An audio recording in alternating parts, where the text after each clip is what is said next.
Harry Styles. He was looking fine. He was. I must admit, he was. He was looking so fine. Like I said before, I'm not the biggest Harry Styles fan. I like him, but then with this movie, I'm a much more of a Harry Styles fan than I was before.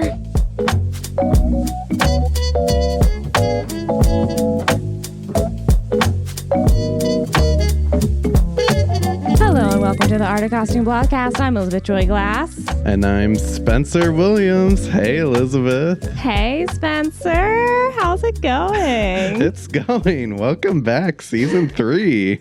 Happy New Year. Happy New Year. One and all. How have you been? I've been fine. I completely finished The Big Bang Theory and caught all the way up with Young Sheldon. So I've accomplished a lot. Wow, that's good to hear, because every time I ask you if you watch this or watch that, it's always Big Bang Theory, which is pretty frustrating for me. Mm-hmm. So I'm happy to hear it. Now that won't be the answer. How about you? I've been hibernating for a few weeks. I noticed. Yeah, so that's been really good. Just watching lots of TV, lots of movies. I've been cleaning nonstop, binge eating, all the destructive things. Dude, but I have been cleaning, so that's good. That's good. But like all the holiday eating, like I've eaten so many cookies in the past month. It's like not okay. And then my mom made more cookies last night, and I'm like, well, you have to. Here we go. Oh my gosh, I had a serious binge eating attack last night. I was getting ready to watch one of our movies we're going to have on the podcast soon. I went to Target for some reason. I was so stressed. I went and got alcohol, and then I got ice cream, and then I went to McDonald's and got chicken nuggies and fries. Like, I had a real... Are you okay? That is very unlike you. I haven't fully reintegrated into society yet after hibernation. I don't think I've ever heard you do something like that. Yeah, it was really unlike me. I don't even like McDonald's, but for some reason I was like, I need a spicy Coke and fries. I was going to say, what? No In-N-Out? Like, I didn't want to wait in line. That's how desperate I was, you know? I understand that, but you know where you don't have to wait in line, Spencer? I think I know where you're going with this. In Victory. This week we watched Don't Worry, Darling. Oh gosh, this movie was wild. Yeah, I'm so excited. The hype around this movie was wild. Yeah, everything about this movie was wild. I've been so excited to see this movie. The hype was stupid crazy for it. Yes. All the drama was so ridiculous. And like, so many people told me I wasn't going to like it. And I watched it and I actually really liked this movie. So it was a little extra on all of your parts. Not you, but everyone listening and talking to us. Society, you were a bit much. Because I had no interest in watching it. Like, I like Harry Styles, but I'm not like a big Harry Styles fan. So I wasn't like crazy, like, oh, I gotta watch it for Harry Styles. And I like Florence Pugh, but again, I wasn't like, oh, I have to watch this for Florence Pugh. And then just so much happened around it. Right. And then I saw the trailer, and the trailers were so pretty. I was like, well, I guess I'm going to watch this now. Right. It had all the ingredients to a movie that you and I would definitely want to watch. So, and, you know, I love the costume designer. I'm a big Florence Pugh fan. I mean, I'll watch anything. I mean, let's just be real, I have a huge crush on Florence Pugh. You do? And then Harry Styles, of course. So I had to see what he's about in his first big film, not counting The Eternals. Yes. Yeah, this was a movie. It was interesting. I think you liked it more than I did. Definitely. Yeah. I could tell as soon as I start texting you. I was like, I loved it. And it was like ... So like the first time I saw this back in October in the theater. Mm-hmm. I was like, okay, that was a film. Okay. And then I think I liked it better the second time around. when I watched it like in the comfort of my own home. Right. I wish I watched it in theaters. It's on HBO Max, everyone, just so you know. Yeah. But I'm like, so many questions. I'm like, can someone just take this and make like a mini series right out of it, or like a TV? Like it's like this would make a great HBO show. Oh, that's a good idea, actually. Just call it Victory. Right. Because I would have liked one episode. I guess we should give our spoiler warning now. If you haven't seen Don't Worry, Darling, now's your chance to turn us off and come back in an hour and a half. Oh, yeah. We're spoiling everything. Yeah. I would have liked an episode in a mini series like when Florence Pugh's character wakes up. That would have been cool. That's what I wanted. But I think we all get the point. She woke up in this real crusty apartment next to a dead Harry Styles covered in tuna cans and cat food. And yeah. But like even at the end when Gemma Chen is like, it's my turn. I'm like, what does that mean? Yeah. That's wild. But you know what, Spencer? Why don't you give us a summary? All right. Don't Worry, Darling. Alice and Jack lived in the idealized community of Victory, an experimental company town that houses the men who work on a top secret project. While the husbands toil away, the wives get to enjoy the beauty, luxury, and debauchery of their perfect paradise. However, when cracks in her idyllic life begin to appear, exposing flashes of something sinister lurking below the surface, Alice can't help but question exactly what she's doing in Victory. And that is Don't Worry, Darling. That is Don't Worry, Darling. Once again, we haven't spoiled anything yet. So, like... Well, except the ending, but that's it. I didn't say why Gemma Chen said it was her turn. Right. So, this is your very last chance to get out of here. Right. Because you got to watch this movie to believe it. But going behind the wardrobe, we have director Olivia Wilde and costume designer Arianne Phillips. You will know her work from The Crow, Girl Interrupted, Walk the Line, Kingsman: The Secret Service, Kingsman: The Golden Circle, Once Upon a Time in Hollywood, and she has designed like the majority of Madonna's music videos and tours over the last like 20 some odd years. Yeah, Ariane is a certified badass. I didn't know she did The Crow. That's super cool. I love The Crow. But Once Upon a Time in Hollywood is, I think, my favorite Tarantino film. I love that movie. Yeah, I still need to see it, but I've loved seeing like images from it because it is beautiful. She did a great job. It's really interesting. In a lot of the interviews for Don't Worry, Darling, she was also asked about Don't Worry or Once Upon a Time in Hollywood. And I was like, come on, let's keep it on track. Yeah. Come on, people. This was one of the first films to kind of get shut down by COVID, even before it started pre-production, which was supposed to start March 15th of 2020, but that was the day of the lockdown. So they were like, oh. I think we all remember that week very well. Yeah, they were like, oh, okay. And when Ariane talked to the Costume Designers Guild, she said, I was worried that was the end of it. And she found the whole process of designing during the lockdown daunting. She talked about her first time meeting with Chris Pine to the Costume Designers Guild. She said, I knew I'd probably only get 2 fittings with him, and he had a lot of costumes. I want an actor to feel comfortable in the fittings because, let's face it, we're the only department that can say, hi, nice to meet you. We're going to put some clothes on you. Get naked. Nice. So she didn't know what to do because she was like, how do I like get these actors to like trust me and collaborate with me when like I can't even meet them right in real life? So she did like what a lot of us did and got on Zoom. She said, we spoke while they were in the comfort of their own homes. I listened to their ideas and we discussed the character before the fitting. I'll carry that with me as an incredible asset. During COVID, we all learned how to communicate remotely. I felt like I got more input than I would have normally. Having this creative connection during such a challenging time was a gift. So she was like, okay, not ideal, but she made the best of it.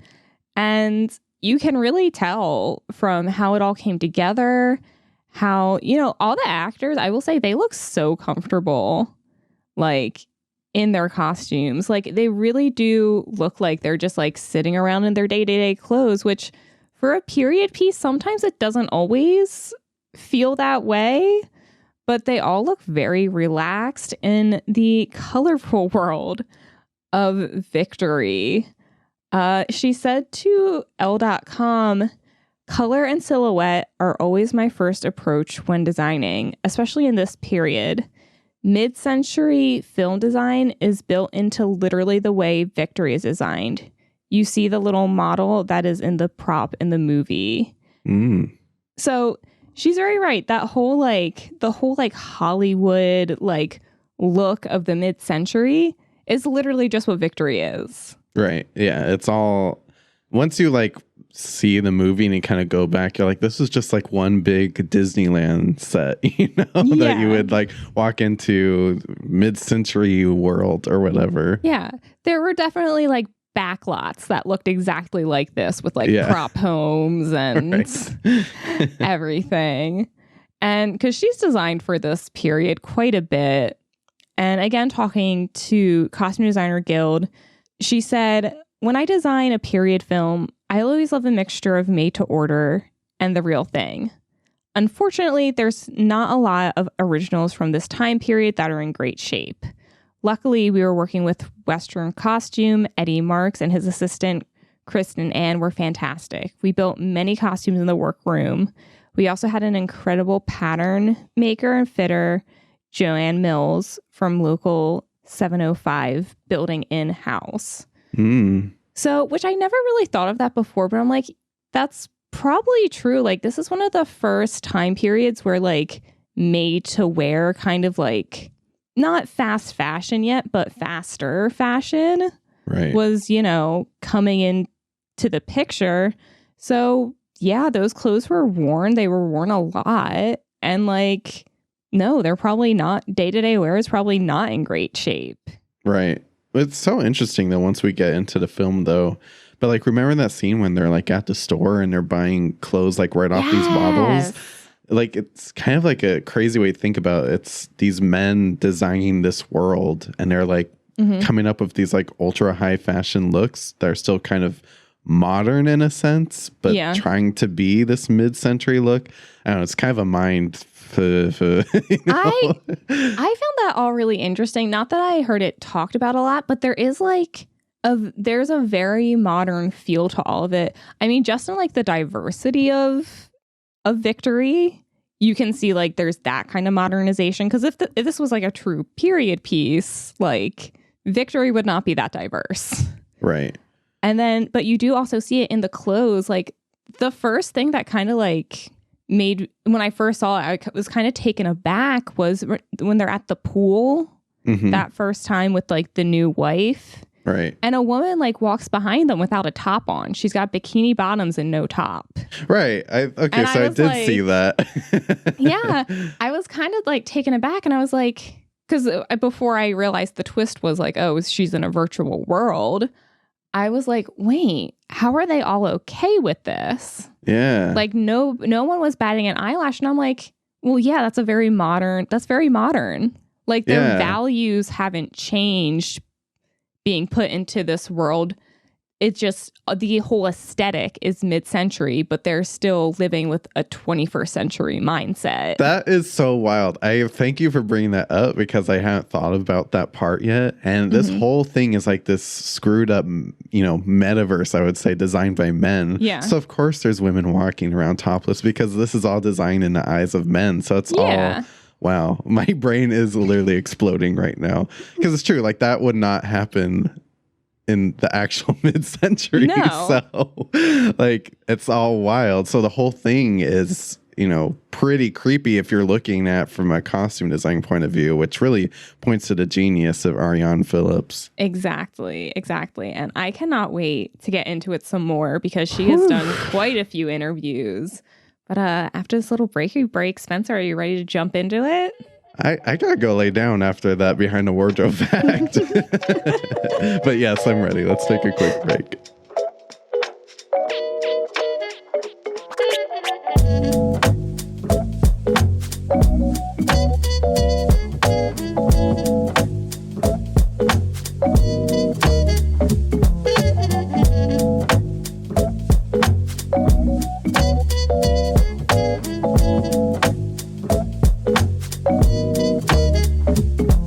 Are you ready to sit by the victory pool?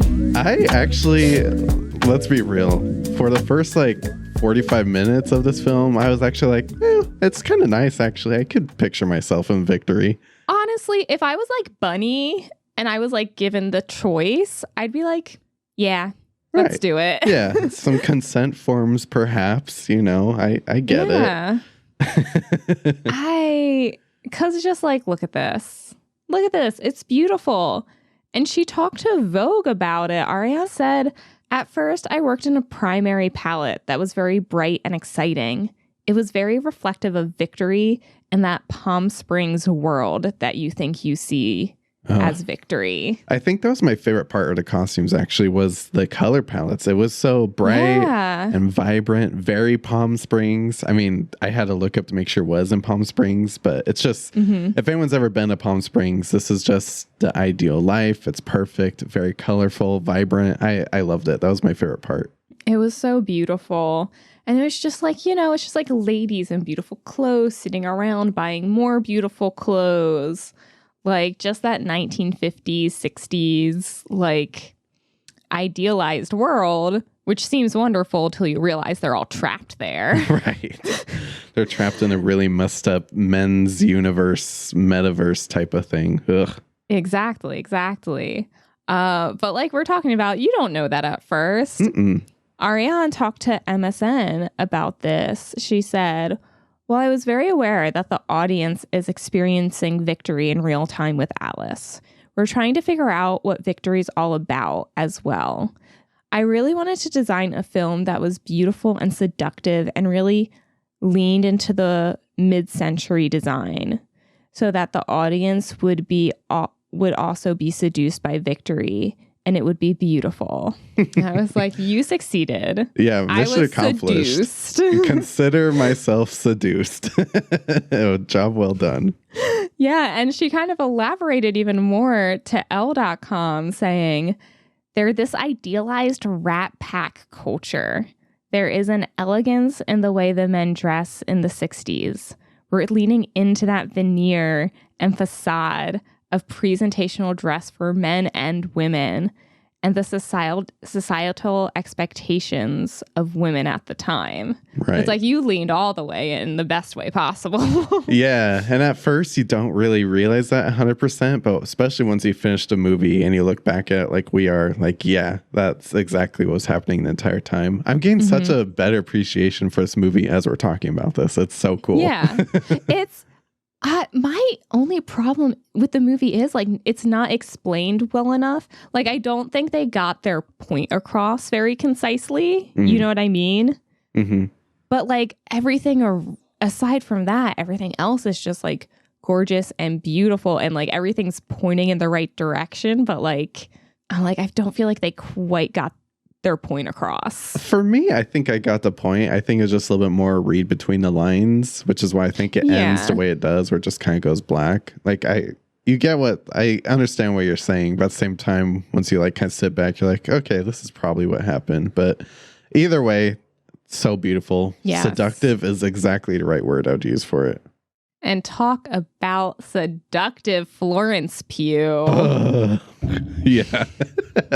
Very seductive. I think Florence Pugh is just one of the greatest actresses of our generation. She's so fantastic. She's really amazing at horror films too. I mean, Midsummer, it's so spooky. She's really great at it. She is. She's perfect. And have you seen Little Women? Yeah, she's great in that too. Yeah. She plays all these different roles. There's nothing she can't do. Right. And then she's Yelena and Black Widow and, the MCU. She's just perfect. She is the moment. She is. And Hiba Therese talked to Vogue about the makeup for Florence a little bit. She said she has pink and peach colored lipsticks that contrast with the other red lips. She starts out with pinks, peach, shimmery white, and black liner and slowly starts to unravel a no makeup with muted and natural tones of brown and beige. And I was like, that's really true. Like, because her wardrobe through even like her unraveling is still very like put together. Right. Because I think it's hard to be a woman in this quote unquote time period and not ever look not put together. Like, yeah, well, I think that the way that this environment is designed is, there is no such thing as like a not put together outfit. They're just being fed these incredible high fashion moments, but doesn't mean she has to do her makeup the same every day, Yeah. Like hair and makeup are one of the few things that like kind of show she's like coming apart. Right. And I do love like even just like the change from like that first scene where she's in that black and red dress with the balancing the cocktail on her head. So good. To like that all black look when she sees the plane go down. I was fascinated with the fabrics in all of her looks. It's just so many great prints. They're very sophisticated, colorful, lots of like floral prints because she's very vibrant and sunny. Alice is kind of like the sun in this situation because that's how Jack kind of sees her, as the sun, because in the real world, he sees this poor, sad skeleton of a girl laying on a bed, gets back in, and she is the radiance that he's looking for in his life. So I love all the prints on her. Yeah. And Arianne told Elle that she made most of Florence's costumes out of vintage fabric from the period, as well as Harry's suits that were tailored. Oh, wow. That's awesome. This is mostly vintage, and you can't tell, which is beautiful. And it lends so much like authenticity and like kind of vibrance to it that I don't think it would have otherwise. But I do love like the tailoring for Florence's costumes is so impeccable. And I think it is one of those things that leads a little more modern. Right. It's like extremely tailored fitted, like completely cinched in waist, pulled up bust, like everything is like perfect. Yeah, because they're in this perfect world. So, of course, everything's going to be perfectly fitted to her as a character. Because otherwise the world wouldn't be considered perfect in the eyes of these creepy-ass men. Which is why I love the look she wears when she returns back from her trip to the whatever that was, the spa, I would say. Comes back and she's wearing this super hyperactive like floral print, perfectly tailored, and the print is just so loud, and it's just like really saying to everyone like she's perfectly fine, everything's normal, she loves it here. I mean, there's so much character development in all of her costumes, but so subtle. The way that Arianne does this is so subtle, and it's perfect. Like, it is. I want to give her a high five right now. It's so good. And like, so one thing I noticed is every time like she's close to knowing the truth and close to figuring out, she's wearing all white. Yeah. Like the first time at the dinner party when she's definitely like, no. Like something's wrong with this place. She's in all white. And then again at the end, she's in all white. Yeah. And I'm like, was that intentional? Because then when she sees the plane go down, she's in all black. Interesting. Because she's like, because she's completely trapped in this fantasy.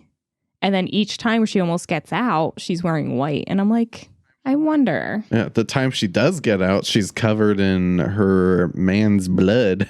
Yeah. So, oof. That was another thing. I'm like, why do they die in real life if they die here? I kind of got the impression that it was kind of like a brain thing or something. Like they have like a little bit of a stroke or aneurysm, or I don't know. But it's not a perfectly, You just gotta walk past that. Story. But enough about Alice. I'm ready to talk about the man, the myth, the legend, Mr. Harry Styles. I mean, he was looking fine. He was. I must admit, he was. He was looking so fine. And like I said before, I'm not the biggest Harry Styles fan. I like him. I think he's a wonderful artist. But then with this movie, I'm a much more of a Harry Styles fan than I was before. I loved all of his costumes. He looked impeccable. I mean, of course, which is the point as we've been getting at, but he really did look great. He looked so good. And because I think the fact that because I was worried about him in this movie, because I saw him in Dunkirk and like, not his best performance, but then also his first performance. So who can blame him? And then this, I'm like, you're looking fine.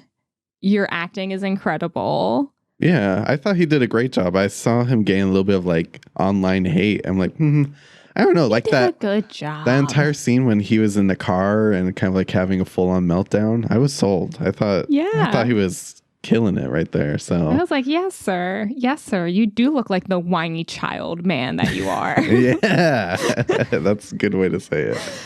Arianne talked about working with Harry Styles a bit to MSN. She said, I think Harry was more curious about the process being new to acting. He's a brilliant performer. I think the thing about Harry Styles that's so genius is that he does play with clothing in a way that is super bold and playful and at times non-binary. There's a curiosity there. It was almost odd to put Harry Styles in these 50s clothes because he has an incredible personal style. To see him in such a character, really embracing that Rat Pack bro culture that I don't think of him as. To his credit, he looked so good in the clothes. Yeah, it's true. Harry did have to become a little bit of a bro, which is so not Harry. Yeah. But he pulled it off. I mean, he deserves a little bit of credit here. Absolutely. And this is kind of like the contrast between them is kind of where you can see like, because she's right, he is much more 50s. And I would say like Florence Pugh, she's like a little bit more 60s in terms of like the style they're going for. So like I love how she took that like ideal of like the 50s, 60s all-American culture and just like boiled it down to like one cohesive look. Right, exactly. Oh, so good. He looks so good. So amazing. Also, who looked amazing and played such a good bad guy, even though I do not think of him as a bad guy, Chris Pine. Oh, man. This is where we differ. I'm not a big Chris Pine person. I don't know. He kind of gives me the, as the kids say, the ick. Really? Oh, my gosh. I love Chris Pine. Maybe it's because he was in the Princess Diaries. He's in the second movie. He's the love interest in the second movie. And I've also watched a lot of like interviews and stuff of him. And he just seems like a lovely, fun person.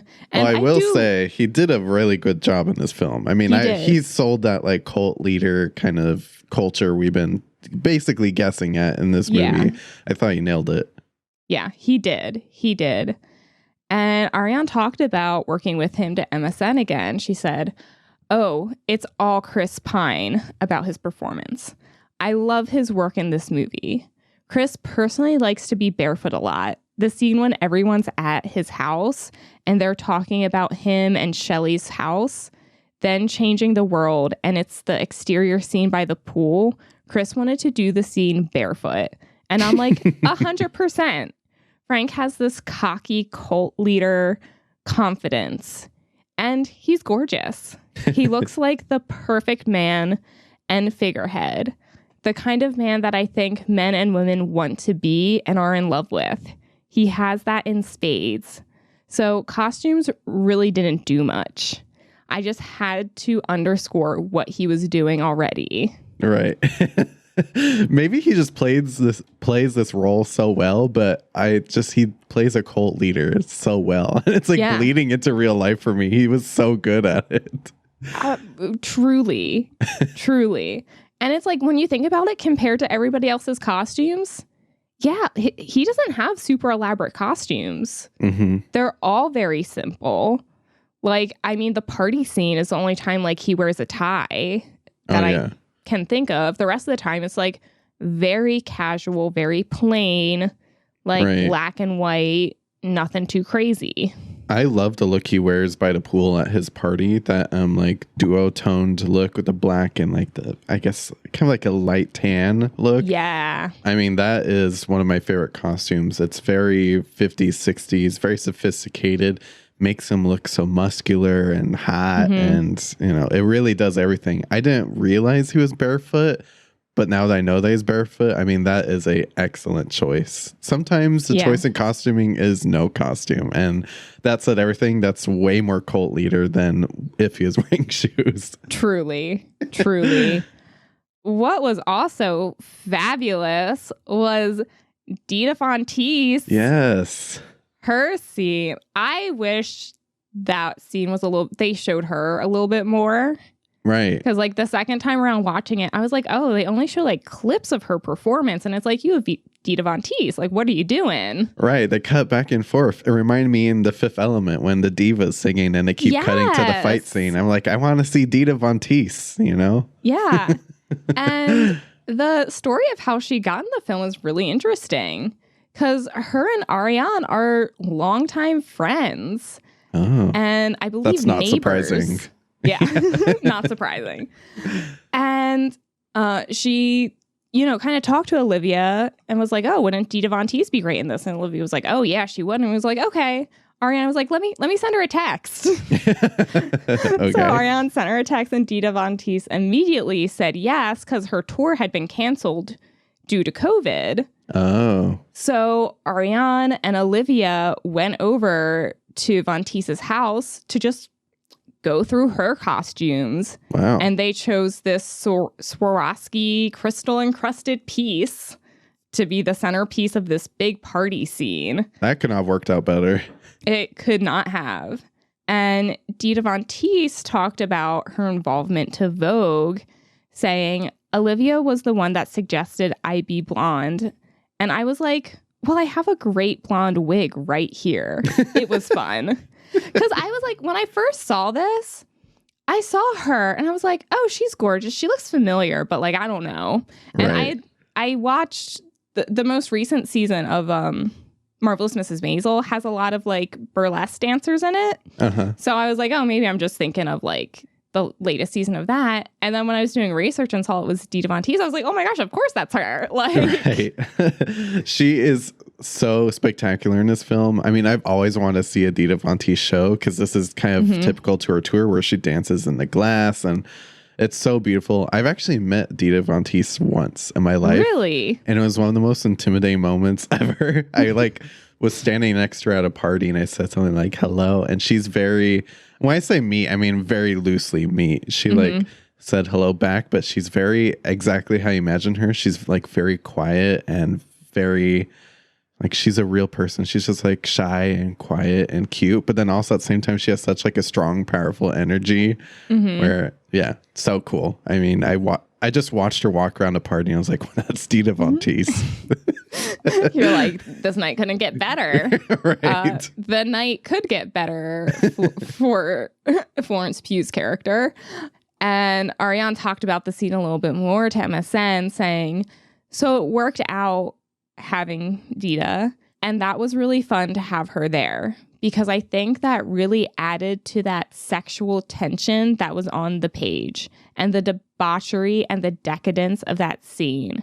For me, I think that was really fun, and I love doing those costumes. I asked Bulgari, who's a really famous jewelry brand, if we could use some of their high archival jewelry. So that was really fun. So they went all out for this scene.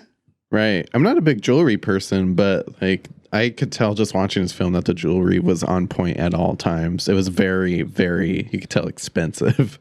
It absolutely was. And everybody looks expensive. Everybody, and I mean, it's a virtual world, so everybody can look expensive and have those expensive things.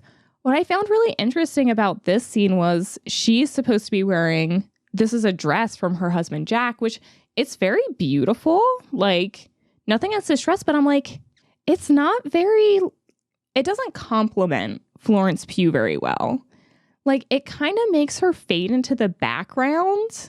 Like, because it's like, it's peachy. It kind of like, she kind of like just turns into this like, you know, solid color. And I'm like, I wonder if that's because she feels so detached from all these people now. Yeah, I mean, she's not on her A game. She's, you know, like we said, she has all the amazing clothes, so it's a great look, but is it right for the moment?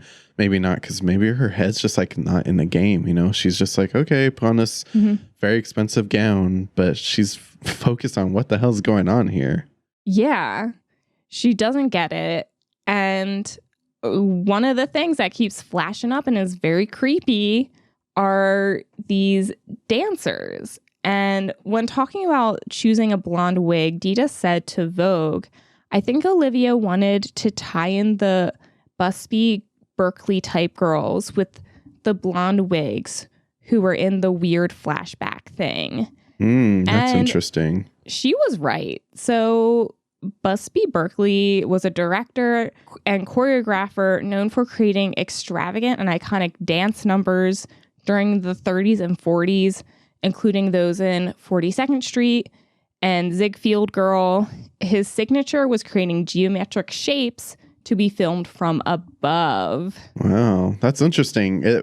That's so funny they said it, because it was like recognizable. But for me, I wasn't totally understanding what the reference was. But now they say that, makes total sense. Yeah. And it's like, because I have their pictures down here and it's like, oh, yeah, like I recognize this is just looks like a generic, like, you know, golden age of Hollywood extravagant dance number. And that's totally what they were going for. But they kind of like flipped the color palette and did like, okay, the shockingly like blonde hair, but like very dark, kind of like it reminds me of the Barbie black and white chevron bathing suit. Like that's kind of what they did, but it's like modernized as a two-piece. Yeah, it went very like American Horror Story in a way. I love it. It's so creepy. I was confused what was happening, and I loved it. You know, sometimes it's okay to be confused and just a little terrified. Yeah. Yeah, fantastic costumes on those random flashback scenes. Which, yeah. Well, I think the dancing girls are like the brainwashing bit of it. Right. Yeah. Which is just even more confusing. Yeah. What was beyond confusing was the jump terrifying. Scare. The jump scare I kept getting from seeing the very sad Harry Styles character when they showed the real life. This is when the film started getting scary for me. And it's not because Harry Styles looks so bad. I mean, I guess it is because Harry Styles looks so bad. I was like, what is happening here? When his hair's a mess. He's wearing very dumpy clothes. Actually, one of his outfits kind of reminds me of an outfit I have, which is not making me feel too hot right now. Very terrifying. Perfect costuming. It was like Arianne created this very perfect world. And then Olivia Wilde was like, okay, now I need you to do the opposite of everything you've been doing. Yeah. And that's where we got these Frank looks. Horrifying. Yes. Horrifying. I was so confused. Okay, so I until these flashbacks started, I honestly didn't realize it was like modern day. Right. Like I thought this was going to be some like creepy post World War II like social experiment. Yeah. Like I was so confused. Like in the simulation, like he does have a British accent, but it's not like I don't know. It doesn't really sound like him. At least I didn't think it did. And I kept expecting it to be like, oh, they met during the war. She was a nurse. He was a soldier. They met in England. Like I expected them to have like this like epic like romance story. Right. And then they just didn't. And then this was it. And I was like, oh. Yeah. It was he's unsettling. Just a pathetic, sad man who can't find a job. It was unsettling. Like, he's married to like or dating. I don't know if they're actually married in real life. Yeah, You're a doctor, a surgeon. Like, I'm sure she has more than enough money for the two of you in this apartment. Right. Like, I thought it was so creepy and so perfect. And it was a great commentary on our regular world. Like, to me, this was that guy who's, you know, sitting at home, fighting on Twitter all day. You know, maybe election doesn't go your way, so you feel the need to get up and storm like our nation's capital. Like suddenly I started getting really freaked out. And I just thought Olivia Wilde deserves some pretty good credit for this film, because despite all the drama that happened before this film, I still feel like she put forward a pretty creepy, strong story that had a lot of real world commentary. So I'll say I liked it enough that I want to watch her first film now, Booksmart. I like really want to watch that now, because I'm like, oh, okay, what else have you done? Yeah. Because before this, I only knew her from House. Like, I only knew her House character. That's how I knew her. Yeah, I don't really know a lot of roles she's been in. It's so weird. It's like I know her, but I'm like, I don't really know what she's done. So, but yeah, I thought she did great. We didn't really talk about her in this film too much, but I thought her costumes as Bunny was always on point. Oh, yeah. And I also noticed, like, as Bunny, she's the most, like, extravagantly dressed. She always has the funnest outfits. Like, yeah. Oh, she's, like, totally into it. And I'm like, I think that's because she knows it's not real. Yeah. So she just... Yeah, she's totally, like, leaning into it. She's like, I'm going to make sure I have the best costumes. Yeah. You know? Because she's, like, she went into this with her eyes open, and so she's building the life she wants. Like, she wanted this, so she's taking full advantage of it. That's so wild. And it's like she's like, this all reminds me very much of like a video game. I mean, I'm a nerd right here. I play Grand Theft Auto. It's like that person who's like mastered Grand Theft Auto, and she has like every single piece of clothing unlocked in this game. You know, she's just mastered it. Meanwhile, she has her husband, Nick Kroll, which now that I know the plot to this movie, it's very perfect for someone like Nick Kroll, where I imagine him being in a real world, probably being all dumpy, gets put into this crazy universe. It's just, I don't know. I think it's pretty awesome. Yeah. No, Olivia Wilde, think about a TV adaptation of this. Yeah, probably not going to happen after the way people treated this movie. But if she were to go for it, I would vote in favor. Oh, I would vote in favor too. I was like, I want to know how Chris Pine thought about this. Although I want to say, I think it was Gemma Chen's character. I think she's the one that actually came up with it. He just had the charisma to create this weird cult around it. I think it was an all super hyper bro situation. This is just giving me white man syndrome all over. Yeah. And with that, let's take a little break. And when we come back, we will play our favorite game for the first time in this season.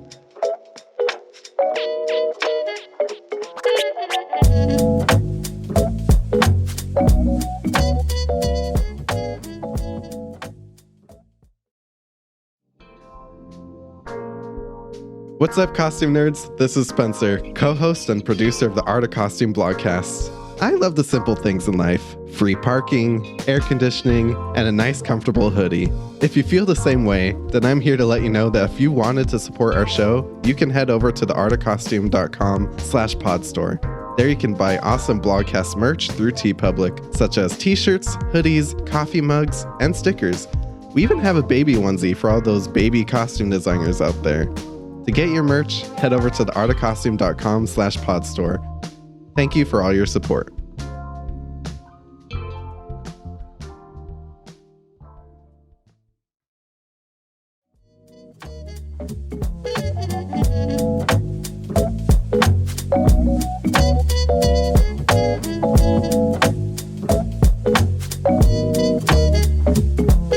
Spencer, are you ready to play our favorite game? I am. Hit it, Daniel. The one costume to rule them all. I think I'll go first this time around. My one costume to rule them all actually was kind of challenging because there were so many that I loved. I was really torn between Bunny and her costumes because they're so high fashion.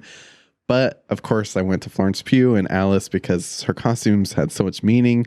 Particularly, I loved the costume she wears when she arrives back from the dungeon, I would say, because it's so like dramatic. The floral print is wild. And to me, it's just like, it's the men of this universe trying to what's the word? Kind of make everything seem like everything's just perfect, And she looks happy, she's glowing, her dress is so out there. So I just thought there was so much like story built into this one costume. So that was my one costume to rule them all. I like it. Yeah, it's floral. It's delicate. It shows off all her curves. Like, it is very much, like you said, like the fantasy of what Jack wants her to be. Mm-hmm. I, however, went for her next look, which is the little white dress that gets stained with Jack's blood. And I will say my one costume rule them all is after the dress gets stained with Jack's blood. Right. Because it's like she knows what she has to do now. She knows she's been screwed over, that her entire life has been taken from her. And like she now knows exactly why she felt like she was going crazy. And it's because her significant other like basically kidnapped her and is holding her hostage. Yeah. Ugh, so creepy. I just got chills.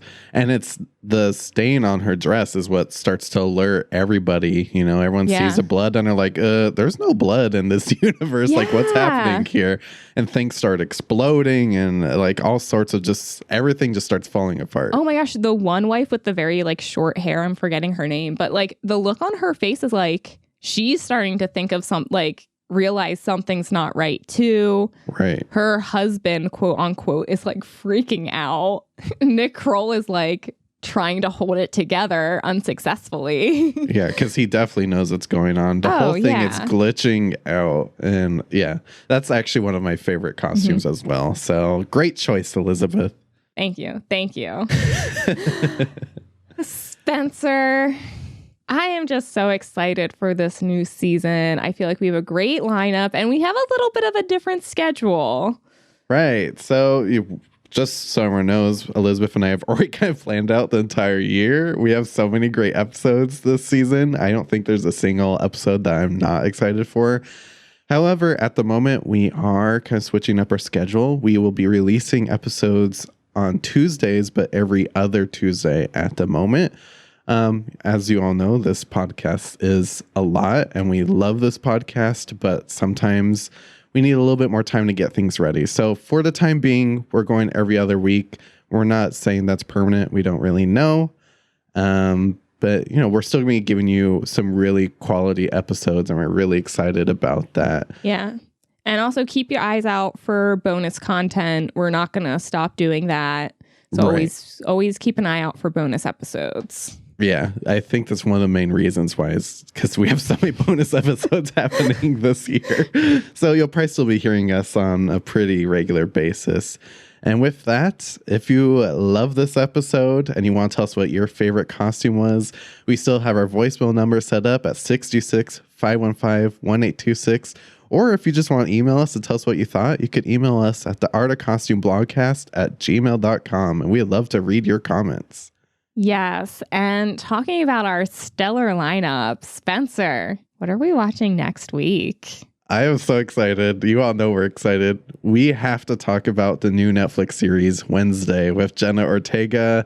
Oh man, this was one of my watches during the break and it did not disappoint. And just at the time of this recording, it got renewed for season 2 yesterday. Yes. I'm so excited. I can't believe I watched this before you and I was like right there for it. And I was like, oh my gosh, we're definitely doing this series on the podcast. Right. I want to watch immediately, but I was like, I need that time off so I could lock myself in my cave and just power through it. And it was worth the wait. Absolutely. In the meantime, if you're missing our voices and you just want some more costume content, you can give us a little follow at the Art of Costume Pod on Instagram or at the Art of Costume on TikTok.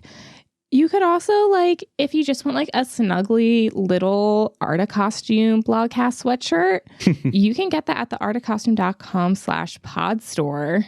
Also, if you really liked what you heard, we would absolutely love it if you could leave us a little 5-star text review. We greatly, greatly appreciate them. This has been such a fun episode, and we will see you all soon to talk about Wednesday. Bye-bye. Bye. The Art of Costume Blogcast is hosted and produced by Elizabeth Joy Glass and Spencer Williams. Our audio engineering and editing is done by Dan White. Follow us on Instagram at The Art of Costume Pod or visit theartofcostumeblogcast.com for all blogcast updates. If you want to support the show, go to theartofcostume.com/podstore.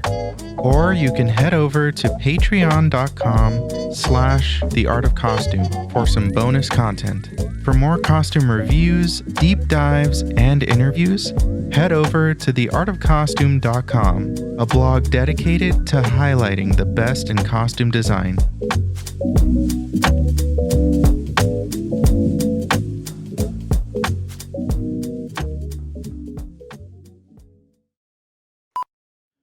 Okay, Daniel, you could probably save this for the bloopers, but Elizabeth's cat just set itself on fire. That's pretty wild. What the fuck? I thought that was the end for